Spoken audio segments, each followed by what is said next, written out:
अस्सलाम वालेकुम जी। बहुत दुख है, बहुत कर्ब है इस वक्त हर उस पाकिस्तानी के दिल में जो बच्चों वाला है और जो थोड़ा सा भी हसास है, जिसकी आंखें, जिसकी अकल उसके सियासी बुग़्ज़ ने ख़त्म नहीं करती। इस वक्त तक की जो ख़बरें हैं उसके मुताबिक मरी नथिया गली में बर्फ़बारी में फंसे हुए अफराद में से 13 लोग जो हैं वो अपनी जान से गुज़र चुके हैं।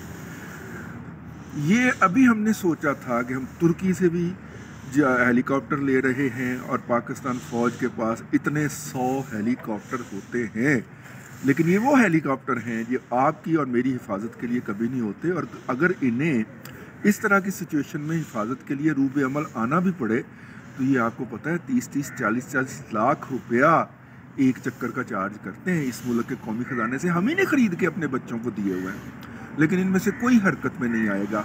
ये लोग जिसका क्रेडिट ले रहा था हमारा जो तर्जुमान है हुकूमत का, जो वज़ीर इत्तलाआत हैं, कि इतने हज़ार लोग जो हैं वो मरी में चले गए हैं, उसमें तो हुकूमत की नींदें हराम हो जानी चाहिए थी।